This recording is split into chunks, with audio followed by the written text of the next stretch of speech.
you, and then you'll do the rest too.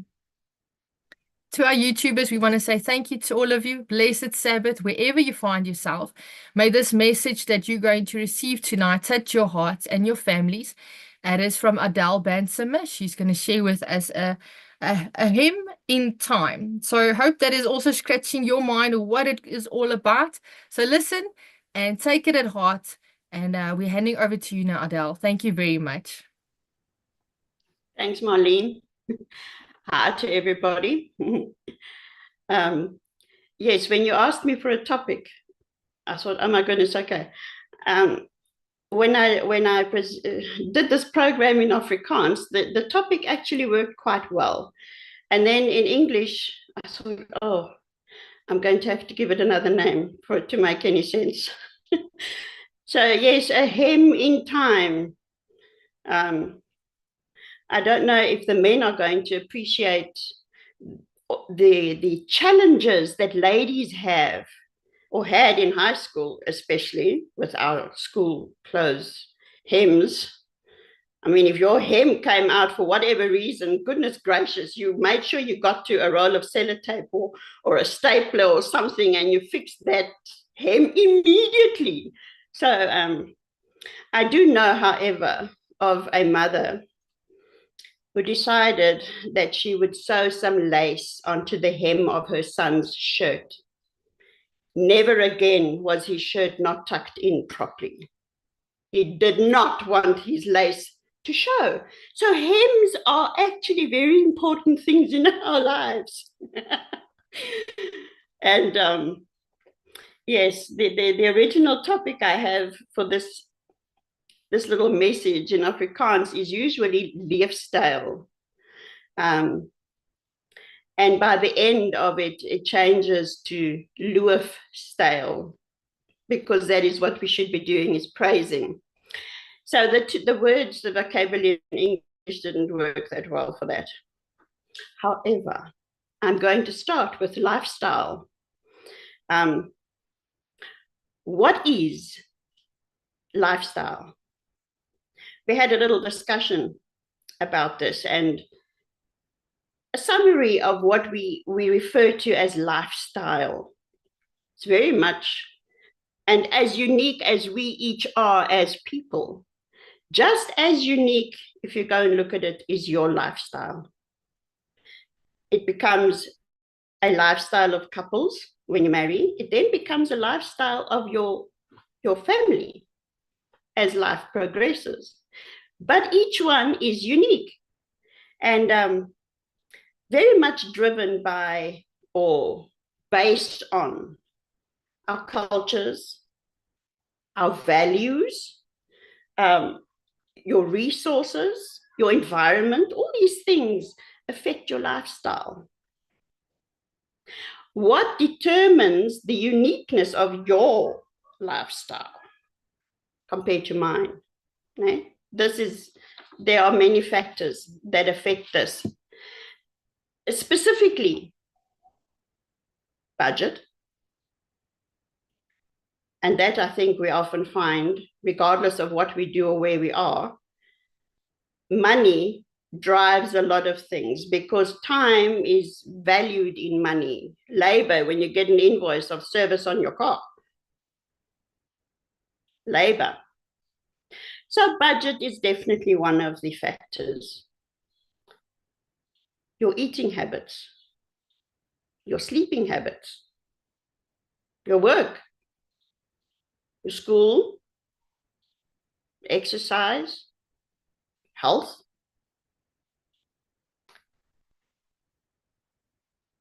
And all of these things have one factor in common. And I'm hoping that in wherever you are sitting, for these that I can't see, thank you, Titch and Bev and Eddie and Marlene, I can see your faces. The rest, I can see photos. Thank you very much. Venus, there you go. There's one factor in common with all of these in your lifestyle, and that is time. Time determines everything we do. When you go to sleep and how long. very unique to each one of us, I do believe. Some people cope with 3 hours. Some of us need 30 hours. It all depends. When do you go to work? How do you get there? When do you go to school? How do you do your homework?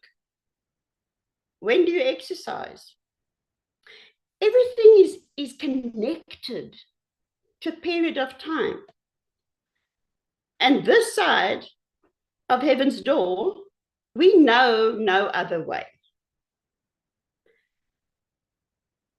Lifestyle. Time. How are you managing that? When you look at someone around you, or when someone looks at you, what are they seeing about your lifestyle? They can say, oh, that's a very healthy person. Oh my goodness, that oak is so fit. Look at the car they're riding in. Definitely no shortage of money there. All of these things are what people are observing of you. So they make this little picture of who you are based on the lifestyle you live. So are you living God's lifestyle? Or are you living a lifestyle that is so busy that he becomes an afterthought?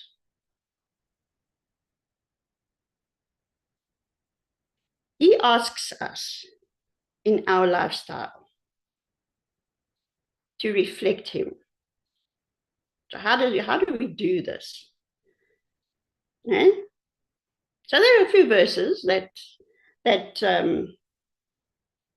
make it quite clear of how we can live and be God's representative, because that is what your lifestyle is representing. If you're representing the government, sitting as a member of parliament, you've got to reflect what your government believes. No? If you're in the corporate world, you've got to reflect what your company stands for, the mission and vision. That's how it works.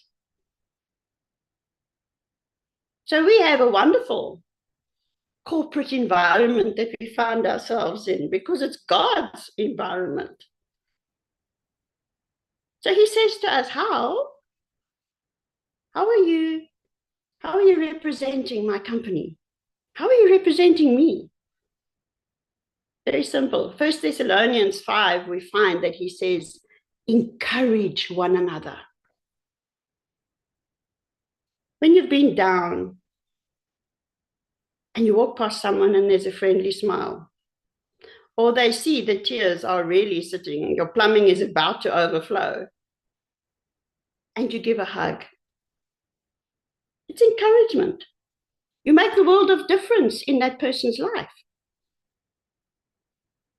Colossians 3, tolerate each other, forgive each other, care for each other. Colossians 3, Ecclesiastes 4, pick each other up. No? How many times this week did you pick someone up? Emotionally, spiritually. Job 6, be kind and good to each other.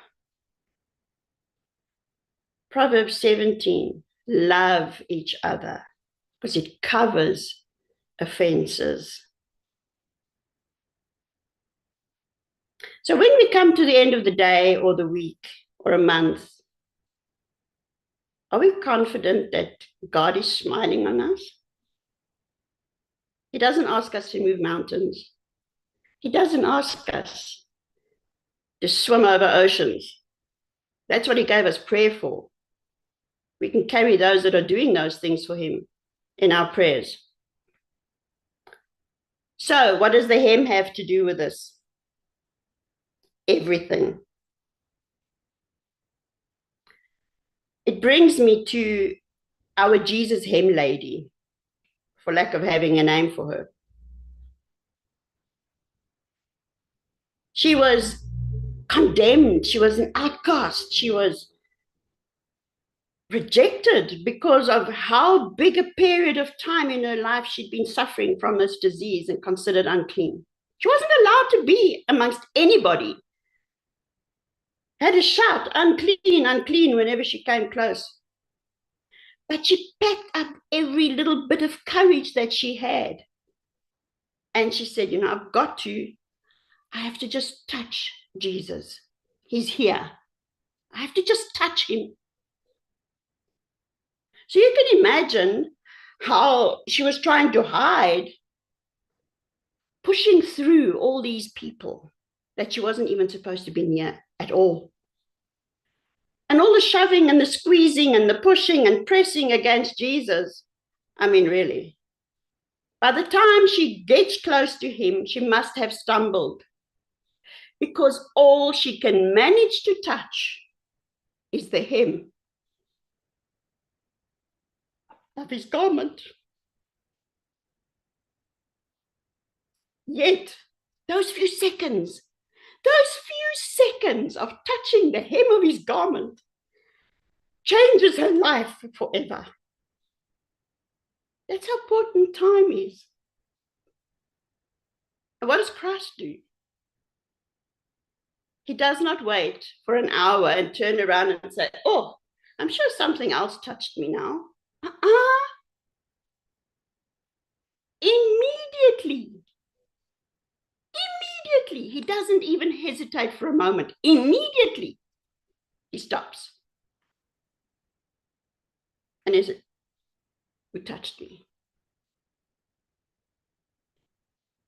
Can you imagine what must have gone through her mind? Lord, I didn't even get to touch you. I only touched the hem of your garment. And yet that was enough. He stops immediately and he gives her all of his time, all of his attention in an instant. And she is healed by the touch of the hem.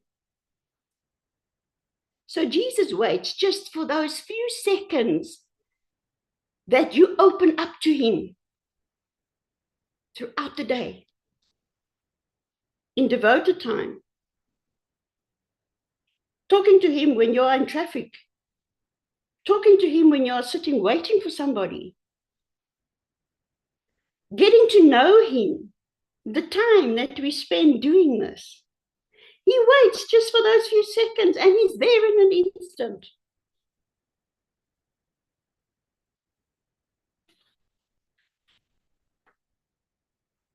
Pastor Garry shared pretty much part of this in his devotion that he sent this morning on the chat group, of the time that we spend with Jesus.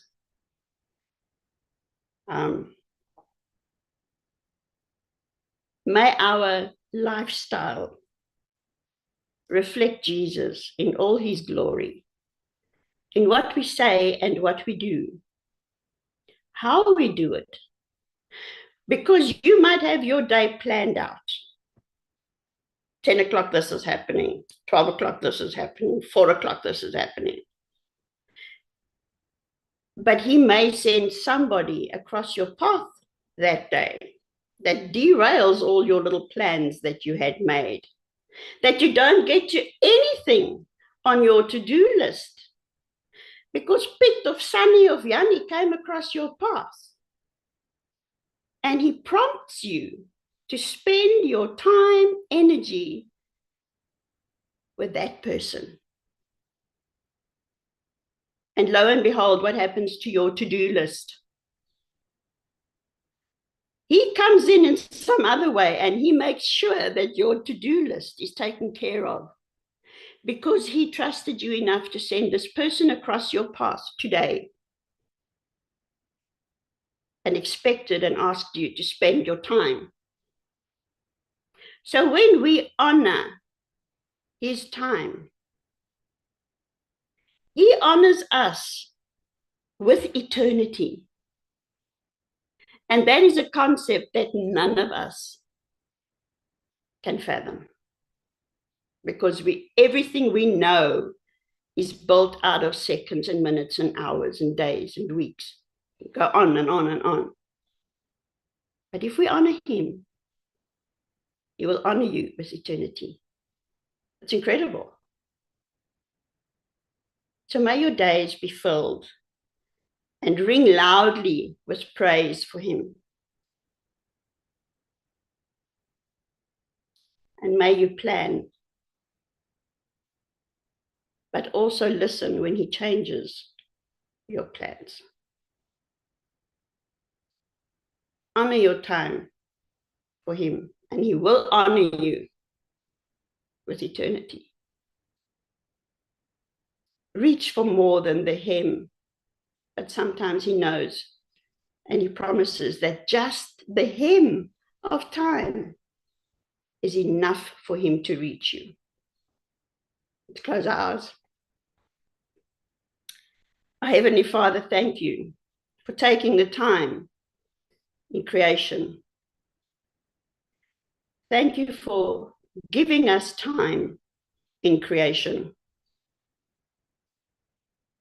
that we know we have all the moments throughout every day, but that we gladly have a Sabbath, Lord, that you have given us every single week, that we can spend time with you, with others, sharing and discussing matters and principles and your love that sometimes during the week we just don't have the opportunity of doing. We thank you that you knew how time is going to drive our lives, but Lord, also that you promise to be with us, to guide us, to lead us, and when necessary, which is daily, to change us, that we can see what is most important to you and that we can follow that route. Because if anything, Sabbaths are enough, yes, here on earth. They're going to be in heaven as well and in eternity. But thank you that you give us an eternity and a short time that we can prepare here to spend it with you forever. We thank this in your precious name. Amen. Adele, thank you very much for the beautiful message. And I definitely saw a different side to it again. We know that story so well, but picturing it and listening to where you present it, it opens up our eyes. We thank you very much for listening to the Lord. To our YouTubers, we thank you for joining us and yet again invite you to go to our website and see what other programs there are. But unfortunately, we have to say goodbye to you as we are going to have a little bit of extra on the side because we are on the platform itself. Hopefully, you will come and join us on the platform. Until then, please keep on joining us from YouTube. Have a wonderful Sabbath. Bye-bye, YouTubers.